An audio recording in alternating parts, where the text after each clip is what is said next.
Tell you what, we picked the wrong business. Yeah. See, I think the security clearance thing, as you said, it should be automatic, and these people should not be able to continue to carry on with their clearances after they're out of office. And I mean, Hillary Clinton still has her. Yeah, exactly. Does she? Yeah. Get me started on that one, man. Oh boy, I'm sorry, Joe. No. Go, Joe. I'm sorry. Go ahead. No, I mean, why? Hillary Clinton still has, as former First Lady, as former head of the Department of State, why does she still have this clearance, especially after the email investigation, the private server, and everything else that we've seen? Mind-blowing. I can tell you this carefully. Hillary Clinton received a clearance with the agency illegally in the beginning. And I really wish somebody would do an investigation there. She's had a clearance with the shadow government from the time she was First Lady, which means she's known about the family jewels going all the way back then, and of course some of the nefarious things Bill was involved in.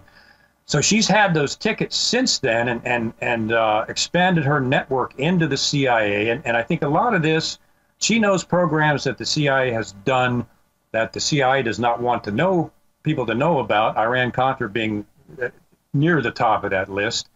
And yes, she's had a top secret, high-level CIA clearance for decades, and the woman is treasonous. She committed espionage and still has access to some of our deepest secrets, and it makes you wonder why John Brennan, James Clapper, Comey, and the rest of them are almost nothing, have committed crimes to protect her. She knows things from within the shadow government, from at the highest levels, that she's known going back to when she had no legal access to have that. Kevin, is it normal for a First Lady to get security clearance? No. Okay. No.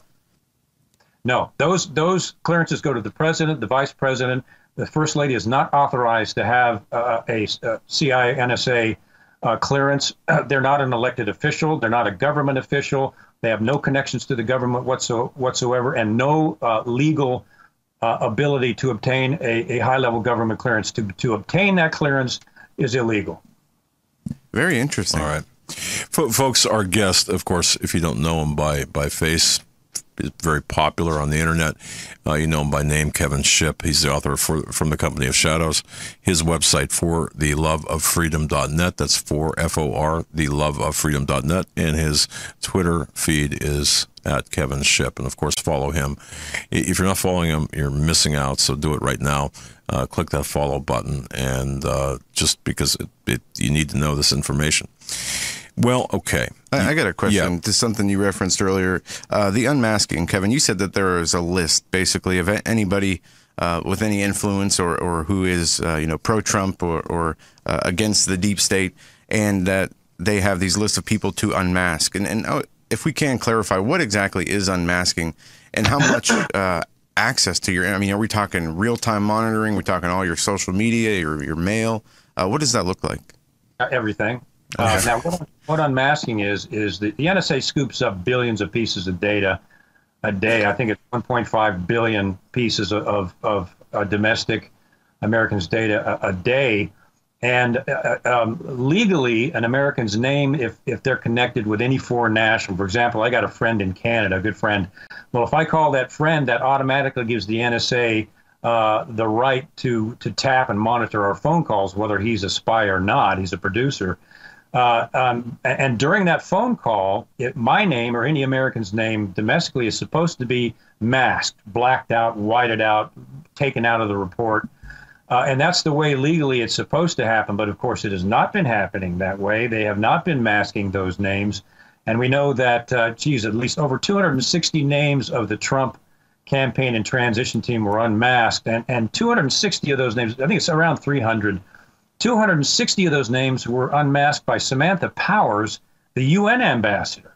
Now, what on God's green earth is the UN ambassador under Obama doing, unmasking Americans' names in NSA surveillance? And, that just kind of waved it off in the wind, and no one pursued that. At least I hope they are, but we haven't heard anything since that she did that. So NSA is a giant vacuum. It's continuing to vacuum up our information. I know that the DNC has a target list of enemies of the DNC, and people are out talking about this thing publicly.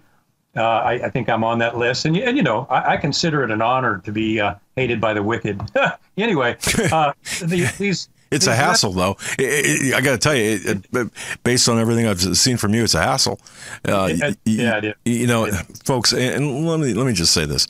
I think I'm okay by saying this.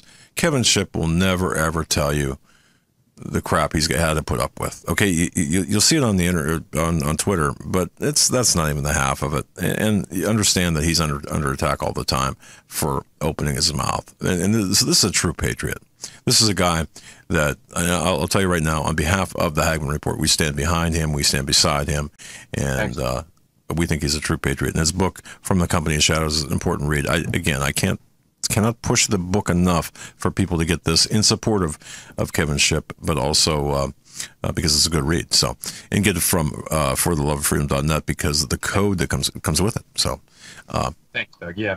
Thank you very much for saying that. And you know, as you guys do, I love this country, and that's why I signed up in the beginning with the agency. And I love this country's founding, and you know, it's founded on prayer, it was founded on good principles, and that's what keeps me going. And you know, there are times when it's beyond stressful, and we'll just leave it at that. But what keeps me going is the love for this country. And I'll tell you, your audience too, Doug, you guys, I get notes from some of the most wonderful people out there that just keep me motivated.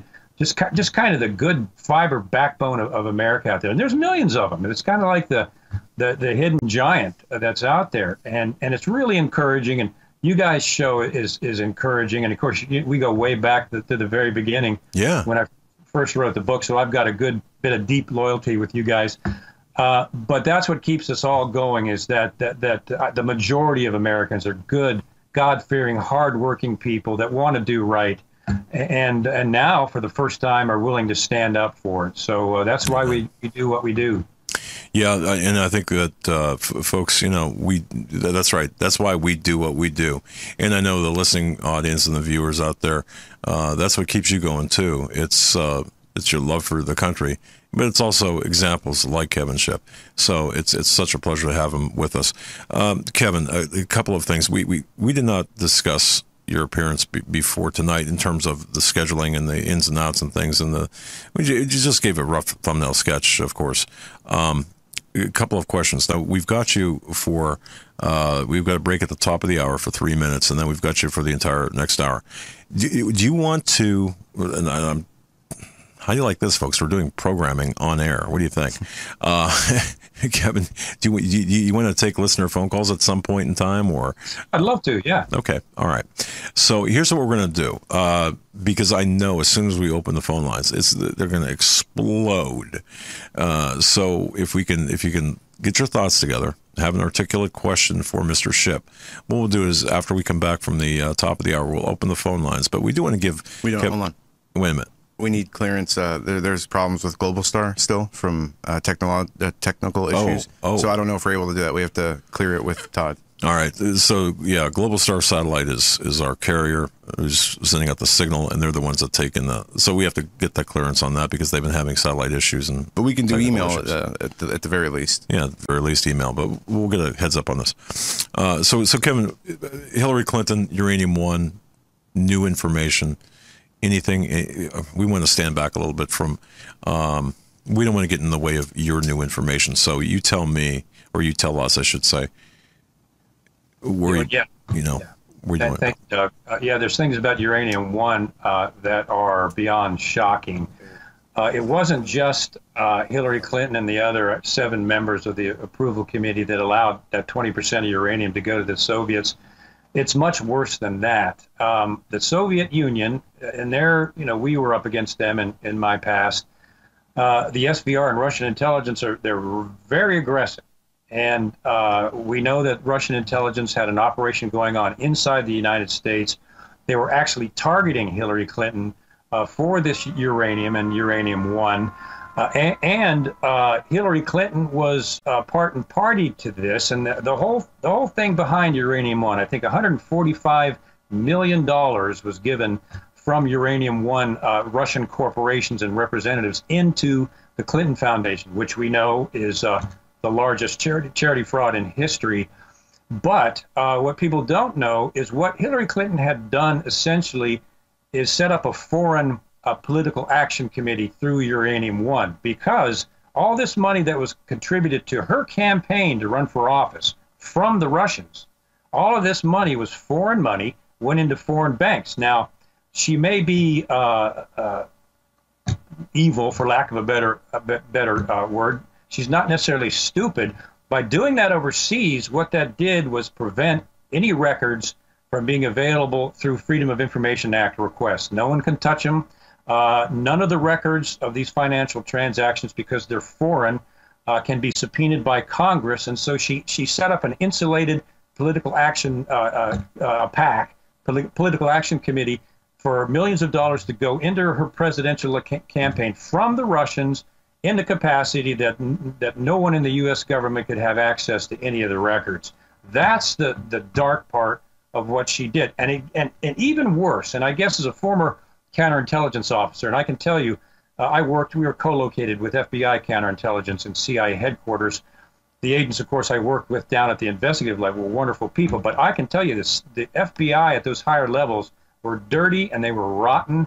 We had one case that the FBI blew, messed up, turned out really badly, and the FBI classified case, actually their management leaked that case to the press to make the agency look bad and cover themselves. So they were nasty. That being said, Robert Mueller was in charge of a counterintelligence investigation inside the United States, investigating Russian espionage, bribery, and extortion at the time the Uranium One deal was going down, and he was one of the people that signed off and approved it going through when he knew the Russians were engaging in espionage and specifically targeting the Clintons. That's how dirty Uranium One is. It's not just losing 20% of the uranium, which they claim never left the United States. It did. It went somewhere in Asia. We're not sure where that was, but that is simply untrue. It was far worse than that. It was Hillary Clinton funding her campaign with untouchable money and Robert Mueller ignoring what could have been the biggest espionage case in U.S. history. It's really frightening. And you know, we have people like General Flynn fighting for his freedom being set up for a process crime. Yep. And we know the 302s were changed. And just real quick on that, the sentencing has been delayed, I think, 3 times now. What do you think that is about, the delayed sentencing? Do you think that they're looking to clear up that plea deal, or do you think there's something else is going on? I think his case it's unraveling. The only thing, it's kind of like Martha Stewart. They didn't have any evidence of a crime, so they tried her with the old FBI favorite, lying to investigators. When they don't have evidence, they'll go to that. And how many of us will tell somebody something, and then the FBI comes back 3 months later, and you don't remember the exact story? Well, if you do that, you can get tagged with lying for investigators. And if you go back and look at what Mueller has done, what did he charge Manafort with? Lying to investigators. Gates, lying to investigators. Papadopoulos, lying to investigators. General Flynn, they got Flynn on one thing, lying to investigators. And then McCabe comes out, lies 4 times, 3 times under oath. And what does the FBI say about that? Well, he lacked candor. Yeah. That was the FBI's response. Well, he lacked candor, and he's going to get a slap on the wrist. No, what he did was he lied to investigators under oath. But see, the FBI only used that to entrap people connected to Trump. That is an outrageous miscarriage of justice. And we are seeing boldface right on in front of us, the dirty parts of the FBI that have been there since I was in counterintelligence, just simmering at the top levels, are coming right out in full view now. It's outrageous, and really it does not bode well for our criminal justice system. No, we know Hillary Clinton lied to the FBI. We know that Huma Abedin lied to the FBI. Well, she just misremembered. They were also allowed to destroy their devices. It's unbelievable that we see Hillary Clinton and her crew free and clear, and the Robert Mueller Trump investigation, which was a conspiracy from these deep state law enforcement agencies against him, still continuing as though it is valid, and that just boggles my mind. And you know, just kind of circling back around to that, obviously, I just don't understand how anyone today can't look at what Robert Mueller is doing. Robert Mueller, by the way, was the director of the FBI during Uranium One, actually the week before 9/11, right through 2012? Yeah, but 13 years. So 2013, 2014, whenever he ended his career, Mueller. whenever he left the FBI. But nonetheless, so he took out all the Islamic. Yeah, I mean, look at what he did. But Uranium One was he was part and parcel to he was complicit in that. What was it? What was the deal? You mentioned this. What was the deal of him taking uranium over at the behest of? You can't write books about this stuff, Doug. Yes, he on a secret trip, he carried a sample of uranium over to Moscow, and there's on behest of Hillary Clinton, and they're still trying to wonder what the heck is the U.S. director of the FBI secretly carrying uranium over to Moscow. There's another one of those things that just sits there, and of course the media won't touch it. Just sits there. It's extremely grave, and yet no one's looking into it. Maybe God willing, Nunes is. He's doing a lot of things we probably don't know about. But as far as we know, everybody just let that one go by. But that did indeed happen.